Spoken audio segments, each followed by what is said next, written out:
എല്ലാവരെയും ഞെട്ടിച്ച ഒരു സംഭവമായിരുന്നു എയർ ഇന്ത്യ വിമാനം പറക്കുന്നതിനിടെ താഴ്ചയിലേക്ക് പതിച്ച സംഭവം. ഈ അപകടത്തിന്റെ പ്രാഥമിക അന്വേഷണ റിപ്പോർട്ടിലും ഞെട്ടിക്കുന്ന വിവരങ്ങളാണ് ഇപ്പോൾ ഉള്ളത്. വിമാനത്തിന്റെ നിയന്ത്രണം ആകാശത്ത് വെച്ച് 4 സെക്കൻഡ് നേരത്തേക്ക് പൂർണ്ണമായും നഷ്ടപ്പെട്ടതായി റിപ്പോർട്ടിൽ പറയുന്നു. വിമാനത്തിലെ ഒരു പ്രഷർ സെൻസറിന്റെ തകരാറാണ് ഹൈഡ്രോളിക് സംവിധാനങ്ങളെ ബാധിച്ചത് എന്നതാണ് എയർബസിന്റെ പ്രാഥമിക നിഗമനം. വിശദമായ പരിശോധനയിലാകും കൂടുതൽ വിവരങ്ങൾ വ്യക്തമാവുക. എന്തായാലും ആശങ്കപ്പെടുത്തുന്ന വിവരങ്ങളാണ് ഈ അപകടവുമായി ബന്ധപ്പെട്ട് പുറത്തു വന്നുകൊണ്ടിരിക്കുന്നത്. പൈലറ്റ് ലഹരി ഉപയോഗിച്ചിരുന്നു എന്ന് 2 പരിശോധനകളിൽ വ്യക്തമായിരുന്നു. ഉറങ്ങിപ്പോയെന്ന പൈലറ്റിന്റെ മൊഴി കഴിഞ്ഞ ദിവസം പുറത്തു വന്നിരുന്നു. എന്തായാലും നിരവധി പേർക്ക് പരിക്കേറ്റ സംഭവം ഏറെ ചോദ്യങ്ങൾ ഉയർത്തിയതോടെ പൈലറ്റുമാർക്ക് ലഹരി പരിശോധന ഉൾപ്പെടെ നിർബന്ധമാക്കി ശക്തമായ നടപടികളിലേക്ക് നീങ്ങിയിരിക്കുകയാണ് എയർ ഇന്ത്യ. പറക്കുന്നതിനിടെ 300 അടി താഴ്ചയിലേക്ക് പതിച്ച എയർ ഇന്ത്യ വിമാനത്തിന് 4 സെക്കൻഡ് നേരത്തേക്കാണ് സർവ്വ നിയന്ത്രണങ്ങളും നഷ്ടമായത് എന്ന് പ്രാഥമികാന്വേഷണത്തിൽ കണ്ടെത്തിയിട്ടുണ്ട്. വിമാനത്തിലെ 3 ഹൈഡ്രോളിക് സംവിധാനങ്ങളും ഒരേ സമയം തകരാറിലായതാണ് നിയന്ത്രണം നഷ്ടപ്പെടാൻ കാരണമെന്നാണ് പറയുന്നത്. എലിവേറ്ററുകൾ ഉൾപ്പെടെയുള്ള പ്രധാന നിയന്ത്രണ സംവിധാനങ്ങൾ 4 സെക്കൻഡ് നേരത്തേക്ക് പൂർണ്ണമായും ഒരേ സമയം പ്രവർത്തനരഹിതമായി. എയർബസിന്റെ പ്രാഥമിക റിപ്പോർട്ടിലാണ് ഇക്കാര്യം പറയുന്നത്.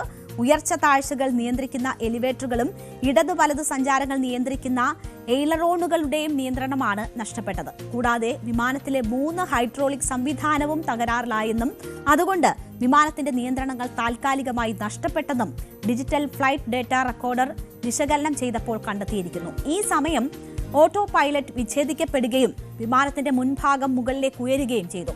തുടർന്ന് കോ പൈലറ്റ് വിമാനത്തെ നിയന്ത്രിക്കാൻ പരമാവധി ശ്രമിച്ചെങ്കിലും ഹൈഡ്രോളിക് തകരാർ കാരണം അത് സാധിച്ചില്ല. സെക്കൻഡുകൾക്കുള്ളിൽ ഹൈഡ്രോളിക് സംവിധാനം പ്രവർത്തനക്ഷമമായതോടെയാണ് വലിയ അപകടം ഒഴിവായത്. അല്ലായിരുന്നുവെങ്കിൽ വലിയ അപകടത്തിലേക്ക് ഇത് മാറിയേനെ. എന്നാൽ വിമാനം പെട്ടെന്ന് തന്നെ താഴ്ന്നതിനെ തുടർന്ന് സീറ്റ് ബെൽറ്റ് ധരിക്കാതിരുന്ന പലർക്കും വിമാനത്തിന്റെ മേൽക്കൂരയിലേക്ക് തെറിച്ചു വീണ് പരിക്കേൽക്കുന്ന ഒരു സാഹചര്യമാണ് ഉണ്ടായത് എന്നതാണ് ഇപ്പോൾ ഈ റിപ്പോർട്ടിൽ പറയുന്നത്. വിമാനത്തിലെ ഒരു പ്രഷർ സെൻസറിന്റെ തകരാറാണ് ഹൈഡ്രോളിക് സംവിധാനങ്ങളെ ബാധിച്ചത് എന്നതാണ് എയർബസിന്റെ പ്രാഥമിക നിഗമനം.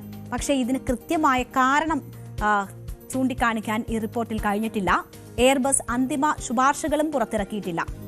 ഇന്ത്യയിലെ AAIBയും ഫ്രഞ്ച് അന്വേഷണ ഏജൻസിയായ BEAയും സംഭവത്തിൽ സംയുക്തമായി വിശദമായ അന്വേഷണം നടത്തിവരികയാണ്.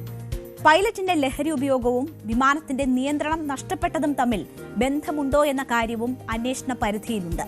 ഈ മാസം 4-നാണ് തായ്ലൻഡിലെ ഫുക്കറ്റിൽ നിന്ന് 137 യാത്രക്കാരുമായി ഡൽഹിയിലേക്ക് പറന്ന എയർബസ് A320 വിമാനം ഒഡീഷയ്ക്ക് മുകളിൽ വെച്ച് 300 അടി താഴ്ചയിലേക്ക് താഴ്ന്നത്. 4 ക്രൂ അംഗങ്ങൾ ഉൾപ്പെടെ 17 പേർക്കാണ് പരിക്കേറ്റത്. വിമാനം ആകാശച്ചുഴിയിൽ പെട്ടു എന്നതായിരുന്നു ആദ്യം പുറത്തു വന്ന വിവരം.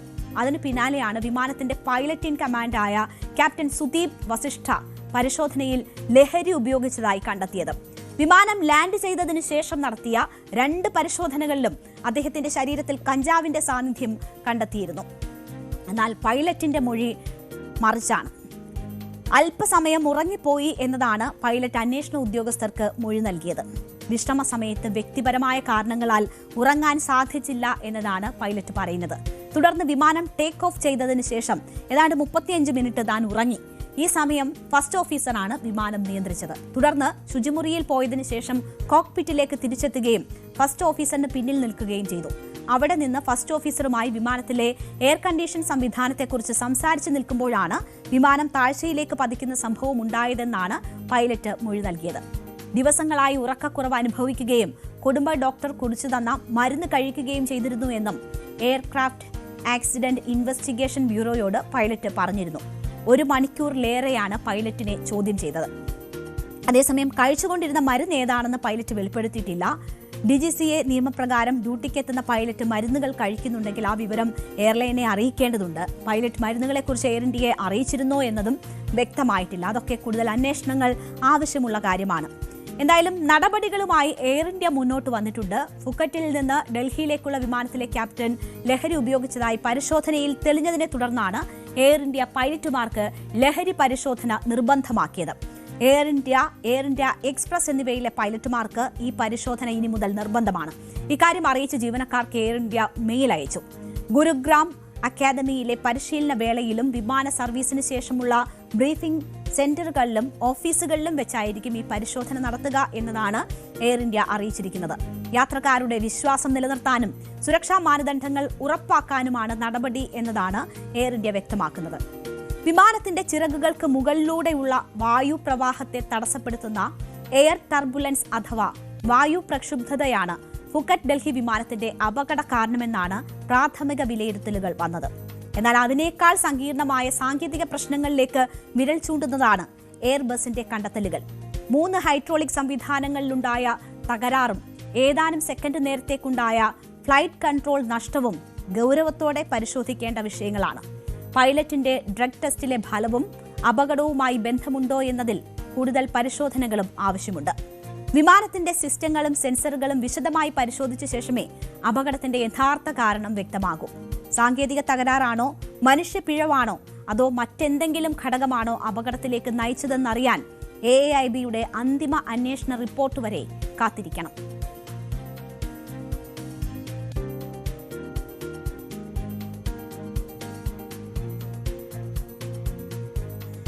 ഹോർമുസിൽ വഴിമുട്ടി ഇറാൻ അമേരിക്ക ചർച്ച. പഠിച്ച പണി 18 പയറ്റിയിട്ടും ട്രംപിന്റെ നീക്കങ്ങളൊന്നും ഫലം കണ്ടില്ല. ഭീഷണി ഉയർത്തി നോക്കി ട്രംപ്. കരാറിൽ ഒപ്പിട്ടില്ല എങ്കിൽ എല്ലാ അടിസ്ഥാന സൗകര്യങ്ങളും ലക്ഷ്യമിട്ട് ഇറാനിൽ ആക്രമണം നടത്തും എന്നതായിരുന്നു ട്രംപിന്റെ ഭീഷണി.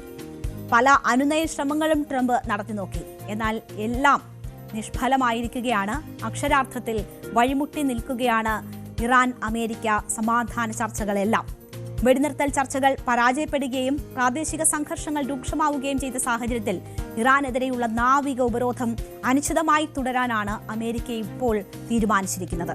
ഉപരോധം വഴി ഇറാനുമേൽ കൂടുതൽ സാമ്പത്തിക സമ്മർദ്ദം ചെലുത്താനാണ് നീക്കം. നാവിക ഉപരോധം ഉൾപ്പെടെയുള്ള സൈനിക നടപടികൾ പൂർണ്ണമായും പിൻവലിക്കാതെ ഹോർമുസ് കടലിടുക്ക് തുറക്കില്ല എന്ന് ഇറാൻ വിദേശകാര്യ മന്ത്രാലയം വ്യക്തമാക്കിയതിന് പിന്നാലെയാണ് അമേരിക്ക ഇപ്പോൾ ഹോർമുസിൽ നടപടി കടുപ്പിക്കുന്നത്. അണുവായുധത്തെക്കാൾ വലിയ മൂർച്ചയുള്ള ആയുധമെന്ന് ഇറാൻ പറയുന്ന ഹോർമുസിൽ തട്ടി ചർച്ച വഴിമുട്ടി നിൽക്കുന്ന കാഴ്ചയാണ് നമ്മളിപ്പോൾ കാണുന്നത്. ഇറാനെതിരെയുള്ള നാവിക ഉപരോധം അനിശ്ചിതമായി തുടരും എന്നതാണ് അമേരിക്കയുടെ ഭീഷണി എന്ന് തന്നെ പറയാം. ഇപ്പോഴത്തെ പ്രസ്താവന അമേരിക്കയ്ക്ക് അതിന് കഴിയും എന്ന് US പ്രതിരോധ സെക്രട്ടറി പീറ്റ് ഹെഗ്സത്താണ് വ്യക്തമാക്കിയത്.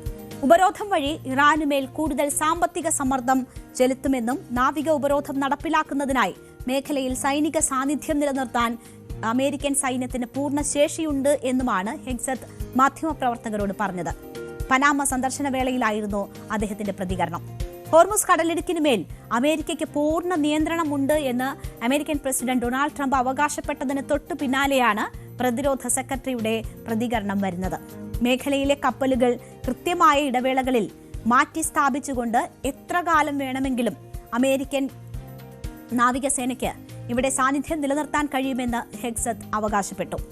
ഇതിനിടെ ഇറാനെതിരെ ഇതുവരെ കണ്ടിട്ടില്ലാത്ത വിധത്തിലുള്ള കടുത്ത സാമ്പത്തിക ഒറ്റപ്പെടുത്തൽ നടപടികൾ അടുത്തയാഴ്ച പ്രഖ്യാപിക്കുമെന്ന് US ട്രഷറി സെക്രട്ടറി സ്കോട്ട് ബെസന്റും വ്യക്തമാക്കിയതായി അന്താരാഷ്ട്ര മാധ്യമങ്ങൾ റിപ്പോർട്ട് ചെയ്യുന്നുണ്ട്. അപ്പോൾ ഇറാനെ വരിഞ്ഞു മുറുക്കുക, ഉപരോധത്തിലൂടെ വരിഞ്ഞു മുറുക്കുക, സാമ്പത്തികമായി വരിഞ്ഞു മുറുക്കുക എന്നതാണ് ഇപ്പോൾ അമേരിക്ക ലക്ഷ്യമിട്ടിട്ടുള്ളത്. ഹോർമുസിൽ നാവിക ഉപരോധം ഏർപ്പെടുത്തിക്കൊണ്ട് അവിടെ നിയന്ത്രണം ശക്തമാക്കാൻ അമേരിക്ക ഒരുങ്ങുന്നു. ഒപ്പം സാമ്പത്തിക ഉപരോധങ്ങളിലേക്കും കൂടുതൽ ശക്തമായ നടപടികൾ എടുക്കാൻ അമേരിക്ക ഒരുങ്ങുന്നു എന്നതാണ് മനസ്സിലാകുന്നത്.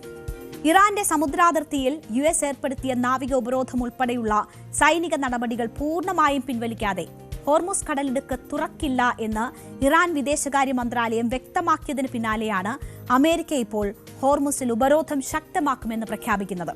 US സേനയുടെ സമുദ്ര ഉപരോധം തുടരുവോളം ഹോർമുസ് തുറക്കുന്നത് ചർച്ച ചെയ്യില്ല എന്ന് പ്രതിവാര വാർത്താ സമ്മേളനത്തിലാണ് വക്താവ് ഇസ്മായിൽ ബഗായി പറഞ്ഞത്. അതേസമയം കപ്പൽപാത സംബന്ധിച്ച് ഒമാനുമായുള്ള ചർച്ച പുരോഗമിക്കുന്നതായും ചില സാങ്കേതിക പ്രശ്നങ്ങൾ കൂടി പരിഹരിച്ചാൽ സംയുക്ത പ്രസ്താവന ഉണ്ടാകുമെന്നും വക്താവ് പറഞ്ഞിരുന്നു. മുൻകൂർ അനുമതിയില്ലാത്ത ഡ്രോൺ പറത്തുന്നതിനെ ഭീകരവാദമായി പരിഗണിച്ച് കൈകാര്യം ചെയ്യുമെന്ന് ഇറാഖ് പ്രഖ്യാപിച്ചിട്ടുണ്ട്. ഇറാഖിൽ നിന്ന് ഇറാൻ അനുകൂല സംഘങ്ങൾ അയൽ രാജ്യങ്ങളിലേക്ക് ഡ്രോൺ ആക്രമണം തുടരുന്നതിനിടെയായിരുന്നു അറിയിപ്പ്. തുടർച്ചയായി കപ്പലുകൾ ആക്രമിക്കപ്പെടുന്നതിനാൽ ഹോർമുസിലെ സ്ഥിതി നിരീക്ഷിക്കുകയാണെന്ന് അബുദാബി നാഷണൽ ഓയിൽ കമ്പനിയും അറിയിച്ചു. എണ്ണ കയറ്റുമതിക്ക് ബദൽ മാർഗങ്ങൾ കണ്ടെത്താൻ അഡ്നോക്ക് ശ്രമിക്കുന്നുമുണ്ട്. ഇങ്ങനെയുള്ള സാഹചര്യം നിലനിൽക്കുമ്പോഴാണ് അമേരിക്ക ഉപരോധം കടുപ്പിക്കുന്നത്. ഇറാൻ ചർച്ചകളിൽ വെച്ചിരുന്ന ഏറ്റവും വലിയ ഉപാധി എന്ന് പറയുന്നത് ഈ ഉപരോധം നീക്കുക എന്നതായിരുന്നു. അതില്ല എന്ന സന്ദേശമാണ് ഇപ്പോൾ അമേരിക്ക നൽകുന്നത്. ഇറാനെതിരായ അമേരിക്കൻ ഭീഷണികളും ആക്രമണങ്ങളും അവസാനിപ്പിക്കുക, ഇറാന്റെ ദേശീയവും മതപരവുമായ മൂല്യങ്ങളെ അപമാനിക്കുന്നത് അവസാനിപ്പിക്കുക, ഇറാനെതിരെയും ലെബനൻ, പലസ്തീൻ, യമൻ, ഇറാഖ് എന്നിവിടങ്ങളിലെ ഇറാന്റെ സഖ്യകക്ഷികൾക്കെതിരെയും ആക്രമണങ്ങൾ സ്ഥിരമായി അവസാനിപ്പിക്കുക, അമേരിക്കൻ നാവിക ഉപരോധം നീക്കുക, ഇതൊക്കെയാണ് ഇറാൻ മുന്നോട്ട് വെച്ചിരിക്കുന്ന പ്രധാനപ്പെട്ട ആവശ്യങ്ങൾ. ഇറാനെ ചുറ്റിപ്പറ്റിയുള്ള അമേരിക്കൻ നാവിക വ്യോമസേനകളെ പിൻവലിക്കണം പൂർണ്ണമായി എന്ന് ഇറാൻ ആവശ്യപ്പെട്ടിട്ടുണ്ട്. അമേരിക്കൻ ഉപരോധങ്ങൾ നീക്കുകയും മരവിപ്പിച്ച ഇറാനിയൻ ആസ്തികൾ നിബന്ധനകളില്ലാതെ വിട്ടുകൊടുക്കണം എന്ന ഒരാവശ്യം കൂടി ഇറാൻ മുന്നോട്ട് വെച്ചിരുന്നു. ഇത് അംഗീകരിക്കാൻ അമേരിക്ക തയ്യാറാകാത്തതാണ് ചർച്ചകൾ വഴിമുട്ടുന്നതിനിടയാക്കിയത്. ഇതിന് മറുപടിയായി കഴിഞ്ഞ ദിവസം ട്രംപ് പറഞ്ഞത് ഇറാനിൽ നിന്നുണ്ടായതായി അമേരിക്ക കരുതുന്ന 50 വർഷത്തെ നാശനഷ്ടങ്ങൾക്ക് നഷ്ടപരിഹാരം ഇറാൻ ഇങ്ങോട്ട് നൽകണം എന്നതാണ്. പ്രദേശത്തെ അമേരിക്കൻ സേനാംഗങ്ങളുടെ മരണങ്ങളും ഇറാനിലെ സർക്കാർ വിരുദ്ധ പ്രതിഷേധങ്ങളിൽ കൊല്ലപ്പെട്ട സാധാരണക്കാരുടെ മരണങ്ങളും ഉൾപ്പെടെയാണ് ഈ നഷ്ടപരിഹാരം ആവശ്യപ്പെടുന്നത് എന്ന് ട്രംപ് പറഞ്ഞിരുന്നു. അപ്പോൾ അങ്ങനെയുള്ള അവകാശവാദങ്ങൾ തുടർന്നുകൊണ്ടിരിക്കുകയാണ്. ചർച്ച വഴിമുട്ടിയതോടുകൂടി ഇനി എങ്ങനെ പ്രശ്നപരിഹാരം എന്നൊരു ചോദ്യം ഉയർന്നു നിൽക്കുകയാണ്. ലോകത്തിന്റെ ഊർജ്ജ വിതരണത്തിൽ അതിപ്രധാനമാണ് ഹോർമുസ്. ഇറാൻ അമേരിക്ക യുദ്ധത്തിൽ ലോകത്തെ ആകെ വരിഞ്ഞു മുറുക്കിയത് ഹോർമുസ് നിശ്ചലമായി കിടന്നതാണ്. അവിടെ വഴി കപ്പലുകൾ വരാൻ കഴിയാതെ ചരക്ക് നീക്കം തടസ്സപ്പെട്ടതാണ്. എണ്ണ വില വർധനയ്ക്ക് വലിയ രീതിയിൽ വഴിവെച്ചത്. LPG ക്ഷാമം ലോകമെമ്പാടും ഉണ്ടായത്. എന്തായാലും ആ സ്ഥിതിയിൽ മാറ്റമുണ്ടാകുന്നില്ല എന്നതിൻ്റെ സൂചനകൾ തന്നെയാണ് വരുന്നത്. ഫെബ്രുവരിയിൽ 28-ന് യുദ്ധം തുടങ്ങിയത് മുതൽ ഇതുതന്നെയാണ് സാഹചര്യം. US ഇസ്രയേൽ ആക്രമണങ്ങൾ ആരംഭിച്ചത് മുതൽ ഹോർമുസ് ഇങ്ങനെ തടസ്സപ്പെട്ടിരിക്കുകയാണ്. അത് തുടരും എന്ന സാഹചര്യം തന്നെ നിൽക്കുന്നു. അമേരിക്കയുടെ ഉപരോധം ലംഘിക്കാൻ ശ്രമിച്ച 50-ലധികം വാണിജ്യ കപ്പലുകളെ US നാവികസേന ഇതുവരെ തടഞ്ഞിട്ടുണ്ട് എന്നതാണ് റിപ്പോർട്ടുകൾ വ്യക്തമാക്കുന്നത്. ഇറാനിയൻ തുറമുഖങ്ങളിലേക്ക് അല്ലാതെ പോകുന്ന കപ്പലുകളുടെ സഞ്ചാര സ്വാതന്ത്ര്യം ഉറപ്പാക്കിക്കൊണ്ട് ഇറാനിയൻ കപ്പലുകളെയും തുറമുഖങ്ങളെയും ലക്ഷ്യമിട്ടാണ് ഉപരോധം എന്നതാണ് അമേരിക്ക ഔദ്യോഗികമായി വിശദീകരിക്കുന്നത്. US വ്യോമാക്രമണങ്ങളും ഉപരോധങ്ങളും തുടരുമ്പോഴും ഹോർമുസ് കടലിടുക്കിലെ സ്വാധീനം കൈവിടാൻ ഇറാൻ തയ്യാറായിട്ടില്ല. അനുമതിയില്ലാതെ കടലിടുക്കിലൂടെ സഞ്ചരിക്കുന്ന കപ്പലുകൾക്ക് നേരെ ഇറാൻ മിസൈൽ, ഡ്രോൺ ആക്രമണങ്ങൾ തുടരുന്നുണ്ട്. ഇത് ആഗോളതലത്തിൽ ഇന്ധന വിതരണത്തെയും സമ്പദ് വ്യവസ്ഥയെയും ഒക്കെ ഗുരുതരമായി ബാധിച്ചിട്ടുണ്ട്. ഇതിനിടയിൽ നീണ്ട മാസങ്ങളായി കടലിൽ തുടരുന്ന USS എബ്രഹാം ലിങ്കൺ എന്ന വിമാനവാഹിനി കപ്പലിലെ നാവികരുടെ മോശം സാഹചര്യങ്ങളെക്കുറിച്ചുള്ള മാധ്യമ വാർത്തകൾ കഴിഞ്ഞ ദിവസം പുറത്തു വന്നിരുന്നു. അവിടെ അമേരിക്കൻ സൈനികർ വലിയ രീതിയിൽ അസ്വസ്ഥരാണ് എന്നതായിരുന്നു ഈ മാധ്യമ വാർത്തകൾ സൂചിപ്പിച്ചിരുന്നത്. അതൊക്കെ പ്രതിരോധ സെക്രട്ടറി പീറ്റ് ഹെഗ്സെത്ത് തള്ളിക്കളയുന്ന ഒരു സാഹചര്യം കൂടി ഉണ്ടായി. നാവികരുടെ ക്ഷേമത്തിനായി എല്ലാവിധ പിന്തുണയും അമേരിക്ക നൽകുന്നുണ്ട് എന്നതാണ് ഹെഗ്സെത്ത് ചൂണ്ടിക്കാട്ടിയത്. എന്തായാലും നവംബറിൽ നടക്കാനിരിക്കുന്ന ഇടക്കാല തെരഞ്ഞെടുപ്പ് അടുത്തിരിക്കെ യുദ്ധം മൂലം ഉണ്ടാക്കിവെച്ച ഉയർന്ന ഇന്ധനവിലയും മറ്റ് പ്രതിസന്ധികളും അമേരിക്കൻ ഭരണകൂടത്തിന് വലിയ വെല്ലുവിളിയാണ് ഉയർത്തുന്നത്. അത് മറികടക്കാനായിരുന്നു ട്രംപ് ഈ പല വിധത്തിലുള്ള പദ്ധതികൾ ആവിഷ്കരിക്കുകയും ചർച്ചയിലേക്ക് ഇറാനെ കൊണ്ടുവരാൻ ശ്രമിക്കുകയും ഒക്കെ ചെയ്തത്. പക്ഷേ അതിനൊന്നും ഇറാൻ വഴങ്ങുന്നില്ല എന്നൊരു സാഹചര്യമാണ്. ഹോർമുസിൽ തട്ടി ഈ ചർച്ചകൾ ഒന്നും എവിടെയും എത്താതെ നിൽക്കുന്ന ഒരു സാഹചര്യമാണുള്ളത്. ചർച്ചയിൽ യാതൊരു പുരോഗതിയുമില്ല. ചർച്ചകൾ വഴിമുട്ടി നിൽക്കുകയാണ്. കൂടുതൽ വാർത്തകൾക്ക് News 18 Keralam YouTube channel subscribe ചെയ്യുക.